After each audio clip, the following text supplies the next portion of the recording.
Good evening from New York. I'm Chris Hayes. You know, for all of Donald Trump's authoritarianism and his assault on our rights and bulldozing the institutions of our government, the Trump administration this time around has been really bad at actually legislating, like the stuff of making laws, the stuff of democracy. I mean, remember, Republicans came in with a government trifecta, and while Trump has set records for executive orders, he hasn't exactly been setting records for laws he's signed. In fact, you can literally count them on one hand. Trump has so far signed just 5 bills into law, fewer than any president in the first 100 days of an administration since at least Dwight D. Eisenhower in the 1950s, according to an NBC News analysis. That's pretty wild, right? Like, Donald Trump, he's got this big agenda. They're like totally transforming the government. He's got congressional majorities that, you know, he controls. Now, one big reason for the lack of Trump legislation this time around is that Republicans have set up a kind of division of labor that works for them, not for the people.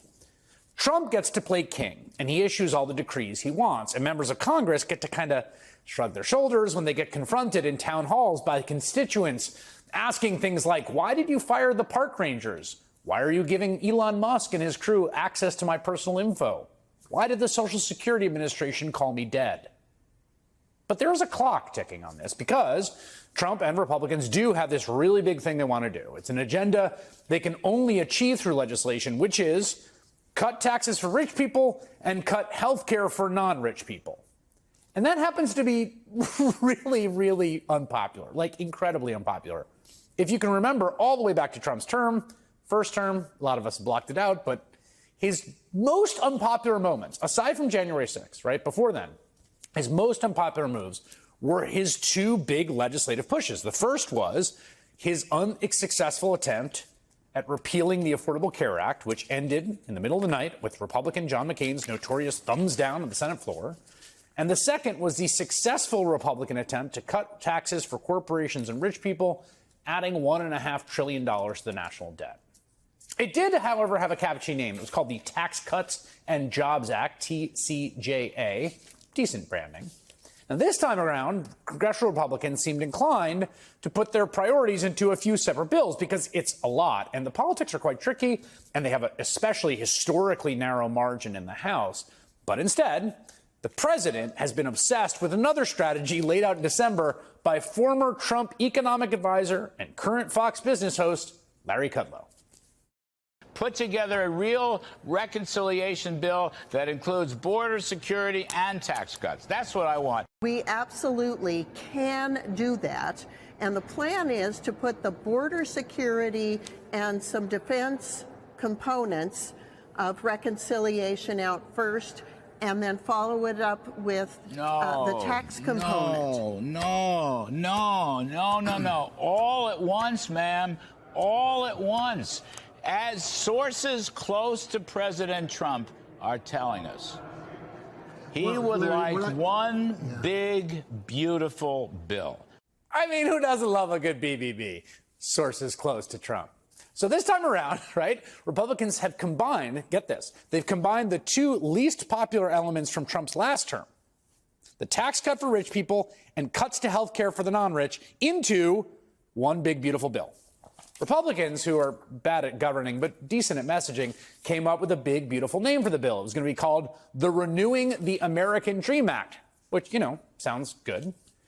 But when Trump heard that, according to Punchbowl reporter Jake Sherman, he had Kudlow's reaction to the name. No. You actually have to call it one big, beautiful bill. Well, I like one big, beautiful bill, and I always have, I always will. One big, beautiful bill. I'd like to name it that if you can. That gorgeous, big, beautiful bill. Our big, beautiful bill, as I call it, our big, beautiful bill. Great, big, beautiful bill. Beautiful bill. And we're trying to come up with a name, and I said, why don't we just call it the Great, Big, Beautiful Bill? And I think we can finally say one big, beautiful bill. We're going to abbreviate it as the OBBB, or is it just a BBB? Republicans, who are even better at caving to Donald Trump than they are at messaging, have decided to name the bill One Big Beautiful Bill, which is just perfect. Here's the thing. You can call it whatever you want. The bill's substance is extraordinarily unpopular. It, of course, extends tax cuts for businesses and billionaires. It boosts spending on immigration enforcement by eye-watering amounts. I mean, enormous amounts, along with huge increases to the Pentagon budget, jacking up the debt ceiling, and would cost so much it's stressing out almost everyone on Capitol Hill. As NBC News reports, Republicans facing tough re-election fights in the 2026 midterm elections are worried it's not mathematically possible to achieve their spending targets without a steep cut to Medicaid, citing estimates from the nonpartisan Congressional Budget Office. Because, you see, in order to offset part of the bill's costs, they need to find a whopping $880 billion in Medicaid cuts. That's a lot. So, here's the thing. Mike Johnson, congressional Republicans are caught in this uneasy political position. They have already been trying to duck headlines and constituents as Elon Musk waves his chainsaw around, unilaterally slashing benefits all over the place. And now members are asking themselves this crucial question. How exactly do you cut $800 billion from Medicaid without people realizing you are cutting $800 billion from Medicaid? They not only have to find these cuts and get agreement on them from their caucus, they also have to kind of work out a cover story, like what kind of story they're going to tell people about these cuts. And so far, it's not going well. I have to ask one question about the tax bill. Will we get it before Memorial Day? No. No, there's no way because, again, unfortunately, President Trump chose the one big, beautiful bill. What he should have done is the multiple-step process. I suggested 3 steps. Get the border funding. Second step, just extend current tax law so we take an automatic tax Will we get it before the end of the year, quickly? Not if we don't come down with a reasonable pre-pandemic level spending. There's enough of us in the Senate that will not agree to that. Oh, boy. That's bad news. Oh, boy. It is bad news. Well, for them, because they're trying to preserve tax cuts that expire at the end of the year. On the other side of that, they're facing midterm elections with the president who's polling worse than any other president ever at the 100-day mark of his administration. And they have yet not started doing the thing that will most likely be the least popular thing they do, slashing Medicaid benefits to finance more tax cuts. So it's been more than a month, if you can believe it, since Donald Trump announced his sweeping and pretty ridiculous tariffs. But Mr. Art of the Deal, as he calls himself, has not yet struck a single trade deal, not a single one, with any single country. But someone very close to him has. This you can see right here is Lesotho. It's a tiny, tiny country surrounded entirely by South Africa. It's literally in the middle of South Africa. Now, just to put the size of the country in perspective, which you can definitely tell from the map, it's roughly the size of the state of Maryland. Has about a third of the population. So it's teeny tiny, but it was still hit with tariffs by the Trump team. And while Trump and the White House have not managed to strike a deal with the Kingdom of Lesotho, the Washington Post reports tonight that Elon Musk has. This is from that brand new reporting. Less than 2 weeks after President Donald Trump announced 50% tariffs on goods from the tiny African nation of Lesotho, they even note the size, the country's communications regulator held a meeting with representatives of Starlink. Now, Starlink, as you all know, is, of course, Elon Musk's satellite communications company. And according to the Washington Post, Starlink had been seeking access to customers in Lesotho for some time. But it was not until Trump unveiled the tariffs and called for negotiations over trade deals that leaders of the country awarded Musk's firm the nation's first ever satellite internet service license. It's quite a coincidence, isn't it? Now, this deal even drew a mention in an internal State Department memo obtained by the Washington Post. And here's what that memo said. As the government of Lesotho negotiates a trade deal with the United States, it hopes that licensing Starlink demonstrates goodwill and intent to welcome U.S. businesses. The diplomatic translation of that for all of you is the government of Lesotho feels like it's being awfully generous with the Starlink deal, and they're hoping that means something good for them down the road. Now, you may be thinking, Elon Musk is the world's richest guy. Why would he care about landing the satellite contract for a country the size of Maryland? The answer to that question is that it's not just Lesotho. The Post also reports that Starlink has won at least partial accommodations from Somalia, the Democratic Republic of Congo, Bangladesh, Pakistan, and Vietnam. And the Post even notes this is probably not a comprehensive count, which means everyone, more coming probably. Now, it would be one thing if countries were just trying to fill the pockets of Elon Musk on their own accord. Maybe because they see Musk in the Oval Office a lot, he's close to Trump, they're calculating a benefit. But the eye-popping element of today's reporting in the Washington Post is that the Post claims to have obtained internal government messages that show U.S. embassies and the State Department proactively pushing nations towards Starlink. I mean, it doesn't get much more blatant than this. And I'm just going to quote the story again here because I think it tells you kind of what you need to know. Under Trump, Secretary of State Marco Rubio has signed at least 2 cables asking department staffers worldwide to promote American satellite services, including Starlink, mentioned by name in both missives. Now, another cable from April 17th reported that Starlink was pushing for a license to operate in Djibouti. Embassy staffers in Djibouti responded that they would help Starlink as much as they could. When asked for comment, the State Department responded to the Washington Post with this. Here's what they said, quote, "Any patriotic American should want to see an American company's success on the global stage, especially over compromised Chinese competitors." Sure, okay, fair. I mean, the Washington Post also accurately notes that the Biden administration pushed other nations to work with American satellite companies, including Starlink, and that's true, they did. But here's the thing, as we all know, Starlink's owner was not one of President Biden's biggest donors who was hanging out in the Oval Office all the time, nor was Biden strong-arming foreign countries to help that particular donor. Now, I should note that spokespeople for Lesotho and Starlink's parent company SpaceX didn't respond to the Washington Post request for comment. But the White House did. And here was the White House's response to this story about Trump's biggest donor, the richest man in the world, potentially taking advantage of Trump's trade war to cash in abroad. Here's what they said. "The only consideration in the Trump administration's trade negotiations with other countries is what's best for the American people."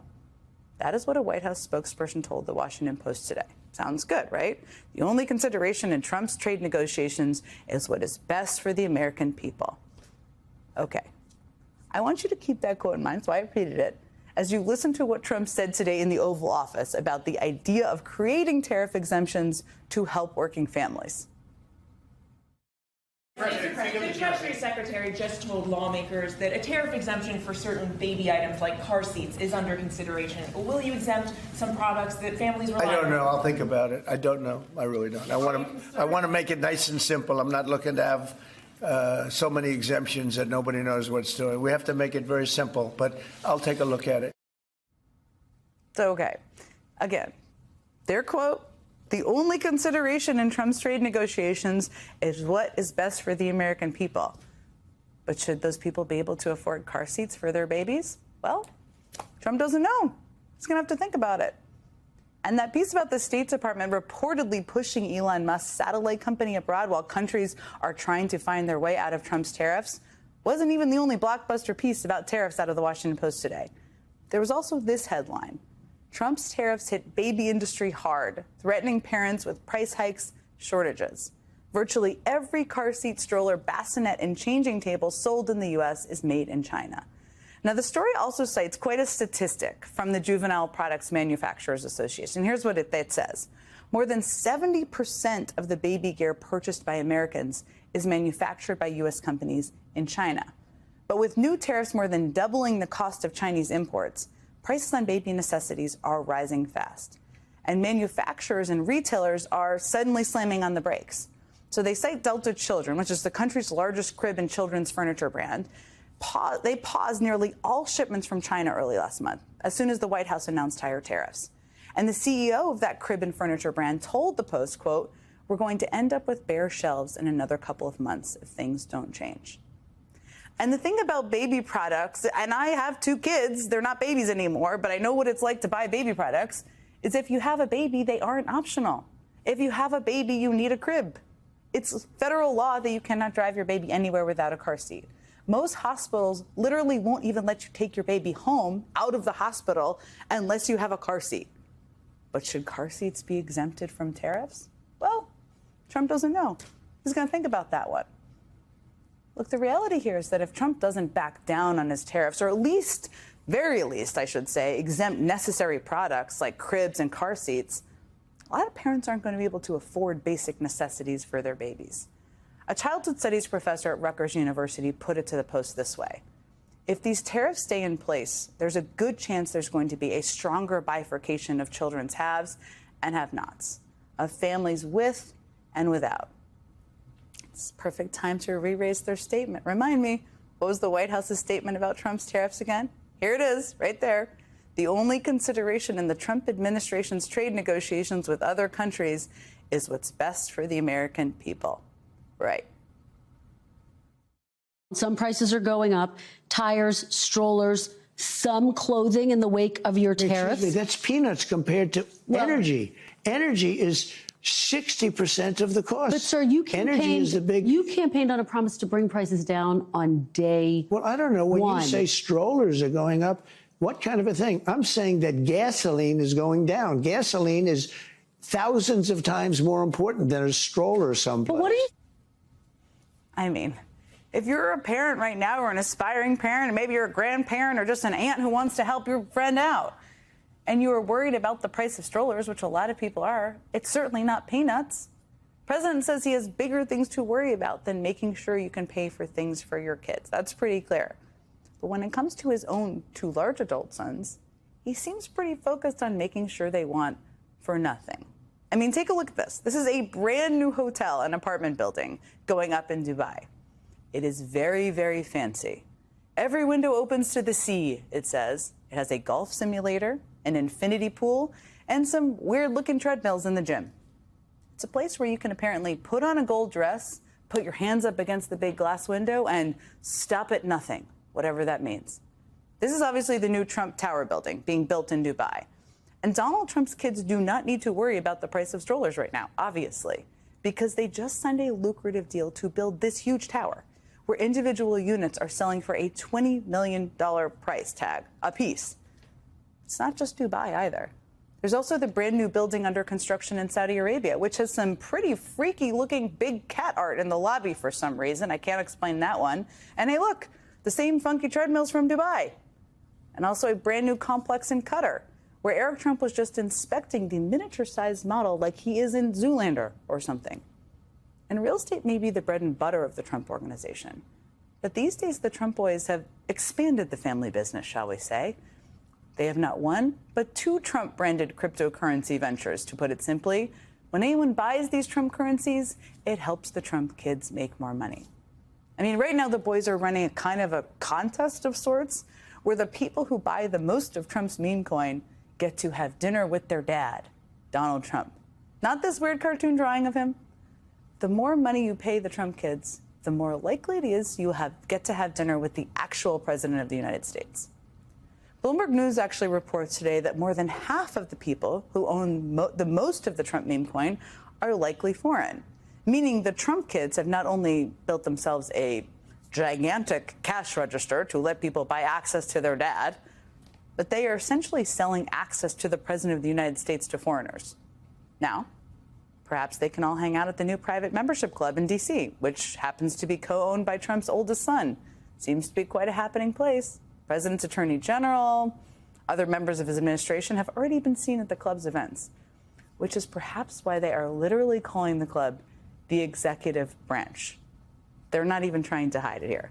Membership fees, and this is eye-popping, are $500,000 just to walk in the door, $500,000 to access the executive branch. And yes, again, the name is just so on the nose. It's almost like they are trolling us at this point in some way. But brazen or not, and this is definitely brazen, the president's adult children and his best buddy Elon Musk are perhaps the only people in America actually making money off of this administration. And that includes the president himself, who also financially benefits from many of these grifts being run by his two kids. So again, to recap, you can have two new Trump towers, you can have one new complex in Qatar, you can have multiple cryptocurrencies, it seems, and a members-only club. But you cannot, I repeat, you cannot have a new stroller or apparently a new doll. I don't think a beautiful baby girl that's 11 years old needs to have 30 dolls. Do you believe that the Constitution grants everyone in our country the right to due process, including non-citizens? The administration has the authority to. Ma'am, I'm looking for a yes or no question. Yes or no. Do you believe the Constitution? Yes, ma'am. Do you, We have ma'am, not conducted an reclaiming my time, Mr. Chairman. Time is yours. Okay. Secretary Noem, I'm just looking for a yes or no here. Do you believe the Constitution guarantees due process to everyone in America? Due process is exactly what this Congress lays out. Yes or no? It is, Okay, and the ma'am, tools I'll take you that as a give us no. on- Hi again, everybody. It's 5 o'clock in New York. The biggest headline is that that's become a difficult question. For the second time in just a few days, members of the Trump administration are seemingly unwilling or unable to answer a direct question about a right declared in the text of the Fifth Amendment, due process for every individual in this country. We saw on Sunday Donald Trump respond, quote, "I don't know," when asked the exact same question. Upholding this right of due process is of urgent concern as Donald Trump and his administration ratchets up its mass deportation operation. NBC News has confirmed what was first reported by Reuters, that the U.S. is planning to send a group of migrants from the U.S. to Libya as early as this week. That's according to 2 U.S. officials. A U.S. military aircraft is expected to transport the migrants, but the officials could not say how many migrants will be on the flight or what nationality they are. From Reuters reporting, quote, Libya's government of national unity said on Wednesday it rejected the use of Libyan territory as a destination for deporting migrants without its knowledge or consent. It also said there was no coordination with the U.S. regarding the reception of migrants. While we're learning of this plan, another plan of this administration's has also surfaced, according to utterly mind-blowing new reporting in the Washington Post. Quote, the Trump administration earlier this year urged the Ukrainian government to accept an unspecified number of U.S. deportees who are citizens of other countries. That's according to documents reviewed by the Washington Post. An extraordinary request of a nation at war and dependent on American military and financial support for its survival. One remarkable fact noted in the Post report about this request, that it was done, quote, despite the absence of a functioning airport there because of a continual air attacks, end quote. The Washington Post goes on to say that, quote, Ukraine has not accepted any third-party nationals from the U.S., and there is no indication that Kyiv seriously considered the U.S. proposal. Meanwhile, at this very moment, another showdown between the Trump administration and a federal judge over deportations. As we mentioned in the last hour, Judge James Boasberg is holding a hearing which could force the Trump administration to return the Venezuelan nationals he deported to El Salvador under the Alien Enemies Act. All of this is where we start the hour with some of our most favorite reporters and friends. New York Times diplomatic correspondent Michael Crowley is here. We're also joined by voting rights attorney, founder of Democracy Docket, Mark Elias. And with me at the table, MSNBC legal analyst, former SDNY Criminal Division Deputy Chief, Christy Greenberg. Michael Crowley, I actually first saw the New York Times report on the plan to send migrants to Libya, and it looked like a headline in a story out of The Onion. It didn't look real. Libya, obviously, one, very far away, two, known for having pretty dire human rights challenges and problems and reputation. Three, the reporting reveals that they didn't know anything about it. Tell me what you and your colleagues have reported. Thanks, Nicole. So the reporting is that the Trump administration is planning to send migrants from the U.S. on a U.S. military plane to Libya and essentially have them be detained in Libya. And, you know, you ran through some of the things that are kind of head spinning about this. First of all, this is a very long way to send migrants. And it's clearly what you would call, I think, an escalation of the Trump administration's strategy, not only to send people out of the country, but, I just think you have to interpret this as almost a kind of a punitive intimidation tactic to send a message to other migrants who might want to cross the U.S. border that you don't know where you're going to end up. You might think you're going to be sent back to your home country, or maybe a neighboring country. So maybe you come from Guatemala and you'll, go to El Salvador. It's not great, but suddenly you're in Northern Africa, in a country that has been more or less racked by civil war since the overthrow of Muammar Gaddafi more than a decade ago. And then on top of it, a country that is notorious for terrible conditions. I believe it was an Amnesty International report in 2021 that described Libya's migrant detention centers as a hellscape. And, there's no due process. People are treated terribly. There are all kinds of abuses of rights and physical abuse and violence and reports of torture. And this is in the context, last thing I'll say, Nicole, is that, Libya has become a kind of clearinghouse for migrants because it is a transit point for a lot of migrants who are leaving Africa in particular and trying to get to Europe. And what's been happening is as they get intercepted with, by the way, what I'll say human rights advocates say is the kind of morally corrupt cooperation of the Europeans, they're sent back to Libya and put into these terrible detention centers. So there's quite a lot of these centers, quite a lot of these migrants. And it appears that the Trump administration has gotten interested in getting in on this action. It is exactly as you describe, especially your last comment. Let me read from your reporting about that Amnesty International report. Quote, a major transit point for Europe-bound migrants, Libya operates numerous detention facilities for refugees and migrants. Amnesty International branded those sites, quote, horrific, and, quote, a hellscape in a 2021 report, which found evidence of, quote, sexual violence against men, women, and children. The Global Detention Project says detained migrants in Libya endure, quote, physical mistreatment and torture, forced labor, and even slavery. Michael Crowley, what does the effort look like to stop or slow this? Well, there are court challenges in motion. And, as we've seen in the case of other migrants who have been sent out of the country, including, as you mentioned, to El Salvador, advocacy groups are going to the courts and seeing what judges can do. I don't believe we have updated information at this point about the plan to send these migrants. So right now, we're waiting for kind of the smoke to clear and to figure out what sort of legal action or legal remedies might be putting into place and what the administration might have already done or might have been preparing to do, which now we don't know whether or not they're going to follow through. So it's muddy, to say the least.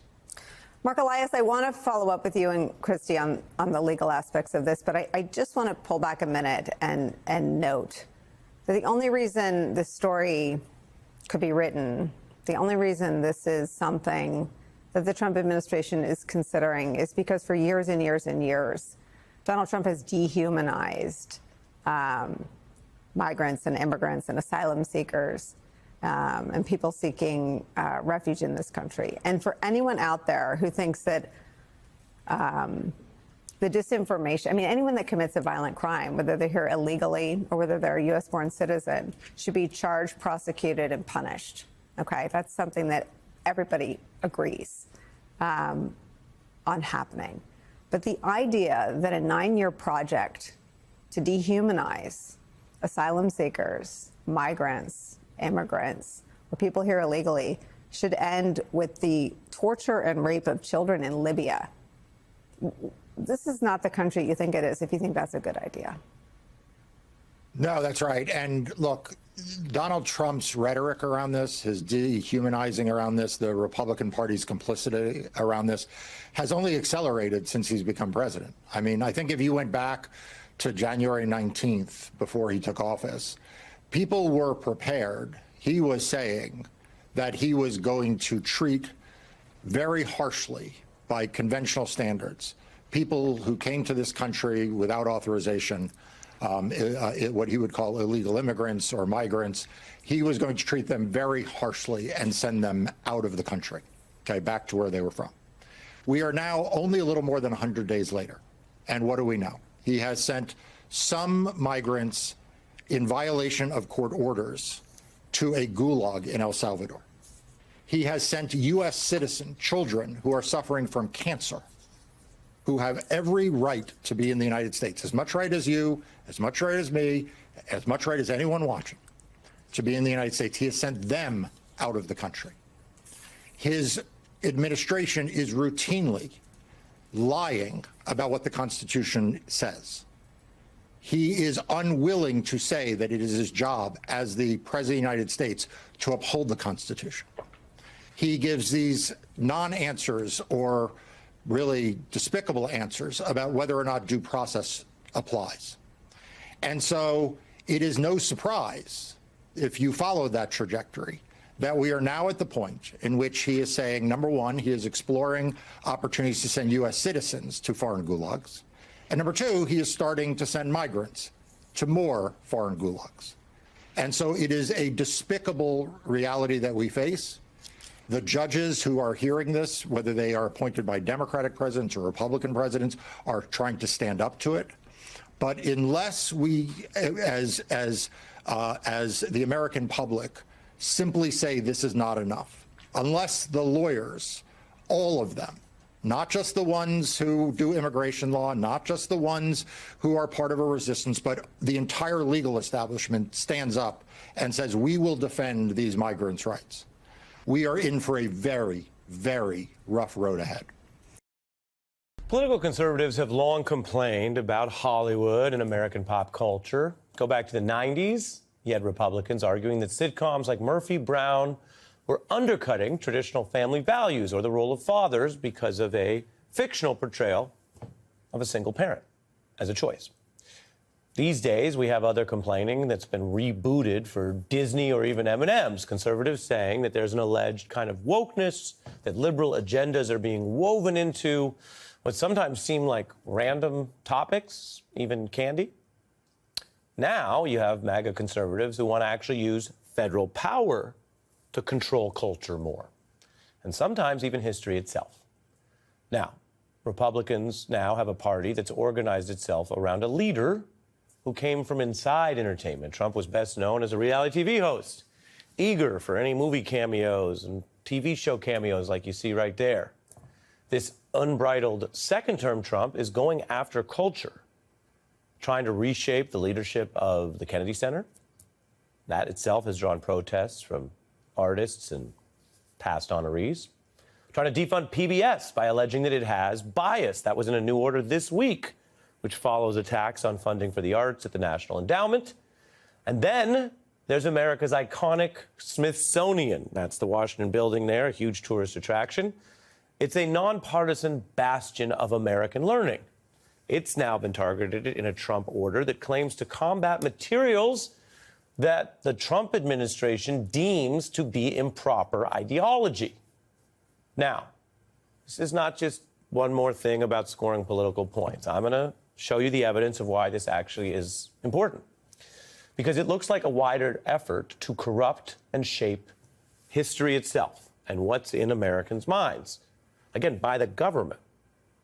The Trump order talks about its view of truth and sanity for American history, and then it gets specific. So let me show you what they say.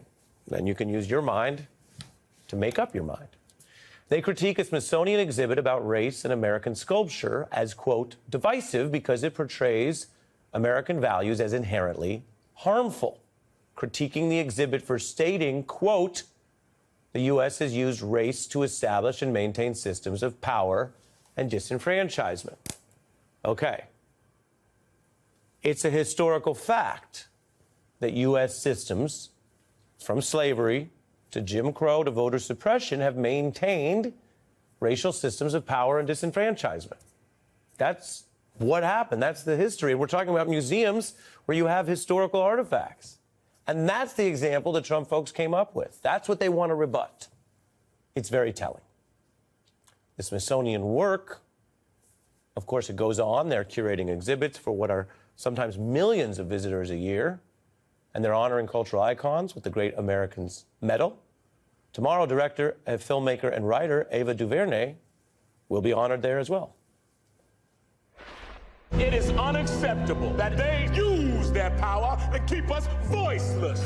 We are in search of warriors. So difficult to talk about mass incarceration because it has become heavily monetized. Warriors who serve the good and the light in the universe. That's some of her work. And when you look at this clash over history at the Smithsonian, we reach for a wise political observer and writer, George Orwell, who famously warned, who controls the past, controls the future. Who controls the present, controls the past. I'll leave that up for a second, because what he meant was, by controlling our understanding of history, you can control politics of the future. And of course, if you have power today, you might control that past. We've all heard the term Orwellian. And what's happening at the Smithsonian, because I took a look at the administration's arguments, as we always do, to see if they have merit, to see what examples they had. But their example was that accurate history about racial oppression itself, they say, should be removed. Yes. I mean, I actually take great solace in actually reading these executive orders, because their level of absurdity actually calms me. It reminds me that we're being gaslit. It reminds me about the chaos that is being stirred through the very language to say that there's a restoration of truth and sanity. And then when you actually read that order, it is it's laughable. And to do that helps me kind of cut through the emotion of it. Because I'm an artist, I'm an emotional person, to really kind of pierce through that and look for what's real within it. And what's real in these documents is history. It comes to life in the executive orders, because within the executive orders, we are reminded of that same language in the past and how that turned out. And so by actually reading it myself, not just, getting a synopsis or a summary on the news, I felt fortified in the fact that what we're hearing is nonsense and really trying to create some steps forward for myself as an artist and the people around me. I like that. And I like what you're kind of reminding us, which is it can be upsetting or befuddling, but sometimes just actually taking it in and saying, oh, that's how thin the argument is. And there's still a world out here of people who care about facts, history, and the arts, which brings us to you being honored tomorrow, which is one of our hooks for getting you back tonight. What does that mean to you? What's tomorrow about for you? I think it's grown in importance to me since I heard about it, and obviously deeply honored. But as the institution has been under fire, I feel like they could have probably made a much easier choice, another choice that might not have raised eyebrows. Certainly, I've been vocal about my feelings about the administration, and they've held strong to their selection of me for this honor. So I commend them. I thank Dr. Lonnie Bunch and all the good people at the Smithsonian overall and the National Museum of American History.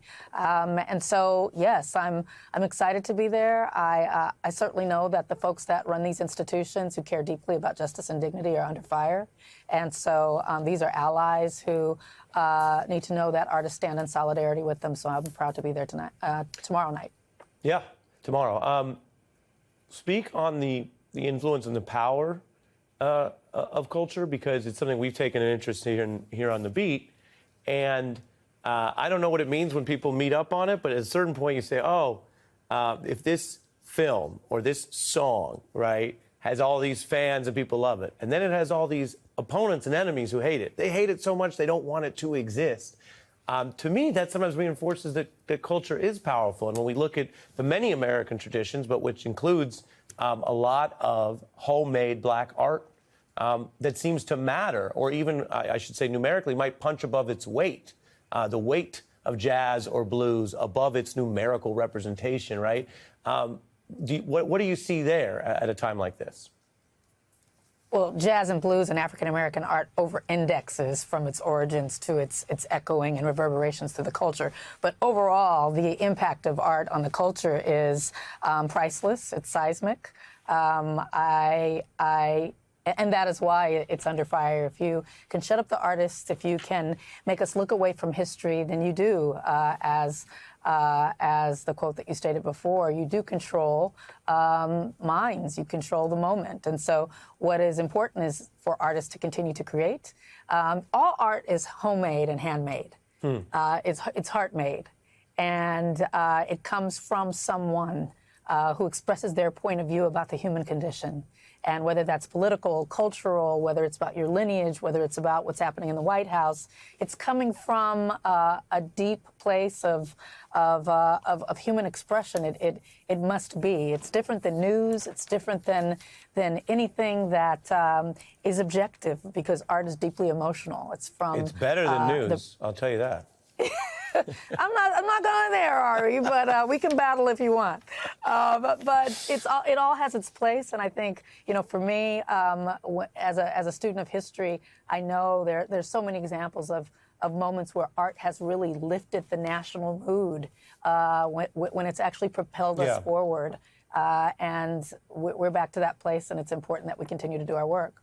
I have a question for you about political projection, and then we saved a little time to talk Met Gala, so we can end on a high note. But, it's always interesting with projection because, we try to be fair here. We talked to a lot of folks. I've had Trump folks on the show, and I'll have them back on the show.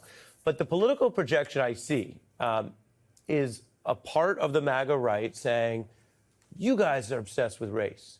You're obsessed with identity. You're fixated. And then you go and you look at these orders and you look at the targeting, you look at what's going on, and you go, I'm sorry, who's obsessed? There's more than one way to do diversity recruitment. America's had a multi-decade debate about recruitment for action programs. You can look at the Fortune 100 and say, it's still 90% male CEOs, give or take. Does that seem right, or are we getting something wrong? We can debate it. But the whole obsessive thing, I wanted to ask you about that. And the headline from The Atlantic on the threats to the African American History Museum, which talks about how black resistance has always existed, the exhibit reminding people that existence is possible now, which is the exact sort of thing that's led authoritarian regimes to scrub examples of political resistance. What do you think of that projection issue? Well, that's the wonderful piece by Clint Smith in The Atlantic. If you haven't read it, folks should. The idea that what I'm often called online by the trolls and I imagine young men in their mother's basements sitting in their briefs, is a race baiter. And but when you look at the executive orders and you look at almost every time Trump or the blonde woman who is at the podium doing something in the press room, she thinks, speaks, they're talking about race. This administration is obsessed with race. That whole side of things is obsessed with race. This is part of the gaslighting, whether it's immigration, whether it's black folks, it's brown folks, it's Muslims, it's people in the Middle East. It's this idea that the other is everyone else. Is everyone else, and so. No, I promised the photos. So this is a TV thing where I'm going to put them up just so we see. I know you were at the Met Gala. I know you're not cutting me off. Talking about race to show these gowns. Sorry. I mean, okay. Hey, it's your time. You get 45 seconds. We do have the photos. This is a garment that is made as a replica, a bedazzled replica of something that my great-grandmother Annie Fisher wore in a portrait in 1999.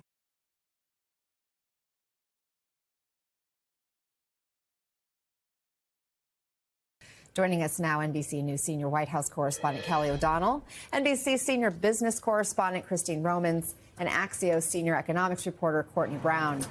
Ladies, great to have you here. So, Kelly, what more can you tell us about these upcoming talks with China? Well, the fact that they're happening is certainly notable, and if that sounds like something that might be familiar because you've heard a lot of conversation about China, that is right in the sweet spot, because there has been a bit of a divide, a mixed message coming from the administration. President Trump has, on a number of occasions, talked about some level of conversation related to the tariffs going on, as he has talked about wanting to have negotiations, deal-making with lots of countries around the world. He has left the impression on a number of occasions and flat out said there were talks happening. Now we know that Secretary Bessent, the Treasury Secretary, will be the first official to engage in direct talks with China over these tariffs. And that's coming up in a few days in Switzerland. Here is part of what he had to say, sort of setting the table for what to expect. What we're going to do in Switzerland is we've agreed to talk. Then on Saturday and Sunday, we will agree what we're going to talk about. My sense is that this will be about de-escalation, not about the big trade deal. But we've got to de-escalate before we can move forward. De-escalation is interesting. Does that mean that they're looking for some kind of reduction in the tariffs in order to begin having a more constructive dialogue about how they could reorder this relationship? That remains to be seen. But President Trump has said, just yesterday in the Oval, talked about the fact that he expects that the 145% would also come down at some point. Kelly O'Donnell, thank you. Christine, listening to that sound with the Treasury Secretary doesn't offer a lot of hope for a breakthrough here, but they're going to be talking. So what will economists and business leaders and investors be watching for or hoping for in these talks? Some clarity, looking for an off-ramp in the escalation, as the Treasury Secretary said, but also what will things look like in 3 months or 6 months? We know that port traffic has just cratered, canceled orders, exports and imports down. I mean, this is very, very disruptive. Business leaders don't know how to plan for the next 6 months if they don't know what the trade war with China is going to look like. So they just need some certainty. Recently, the Treasury Secretary said that in the near future, the uncertainty will start to go away. That's what everyone wants to see. They want to know exactly what's going to happen so they can plan. So they're talking about talking. That's something. That is at least the door is opening a little bit, a door that had been slammed, closed, and locked for some weeks now. Yeah, Courtney, even if the two sides do de-escalate at this meeting, that's still a big if. You highlight that there have been some major economic impacts already in motion. Christine touched on this as well, particularly when it comes to America's ports. Walk us through what you're learning. I think the economic data, like the jobs report, like the retail sales report, the things that economists look at to gauge the temperature of the economy are not reflecting what Americans are reporting in closely watched surveys. Americans are afraid of inflation igniting. They're afraid of shortages on the shelves, which the administration has conceded to in one form or another with President Trump's comments about Americans maybe not needing as many dolls as they're used to having. They're also worried about the labor market. If businesses don't know what's coming next, it makes it really difficult for them to plan, to hire. And if they're worried about their businesses being able to survive this period of de-escalation, as the Treasury Secretary calls it, it's possible that they might start to shrink their workforces. So let's talk about what came of President Trump's sit down with Canadian Prime Minister Carney yesterday. I want to highlight a key moment where Carney essentially fact-checked Trump on the spot. Watch. Well, we don't do much business with Canada from our standpoint. They do a lot of business with us. We're at like 4%. We are the largest client of the United States in the totality of all the goods. So we are the largest client of the United States. We have a tremendous auto sector between the two of us. Just to put a pin on President Trump's claim about not doing much business with Canada, Canada is the top buyer of U.S. goods, America's #3 supplier. Christine, did anything come of this meeting yesterday? Any progress? Well, Mark Carney was quite deft there, I think. He is a politician. He's also a businessman and a banker, right? So the way he appealed to Donald Trump with real estate analogies, too, was quite deft there. But the president is waging a trade war with kind of false premises. He thinks that trade deficits are actually the U.S. losing money, that there's a winner and that there's a loser, when really the global system is much more complicated than that. And then the U.S. does gain a lot from Canada. We spoke yesterday about Canadian crude that is critical for so many different kinds of products that the U.S. makes in manufacturing, right? So the United States does rely heavily on Canada, and Canada does buy a lot of stuff, especially services, from the United States. So that fact check on the spot was quite interesting. Yeah, and Courtney, today we're looking ahead now to the next Fed interest rate decision expected in the next few hours. What do you expect to see? And I have to wonder if there's any political pressure being a factor for Jerome Powell here. Yes, the countdown is on. I'm getting ready to head over to the Fed in a few hours to cover the interest rate decision. Wall Street overwhelmingly expects that the Fed will keep interest rates on hold. The question is what the Fed is thinking about with respect to the months ahead. Do they see interest rate cuts on the horizon? That is, of course, what President Trump would like to see. I think the question is, does Fed Chair Jerome Powell move at a pace that the president wants to see? Of course, that's not a consideration at all for the Fed. They are an apolitical institution. It is sort of ironic that the Fed might be interested, would have been interested in cutting interest rates if it wasn't for President Trump's tariffs. We were looking pretty good on the inflation front. The labor market was holding up. There was this environment that would have been perfect to cut interest rates, but now this trade war has reignited inflation fears, and the big question is how the Fed is going to handle that.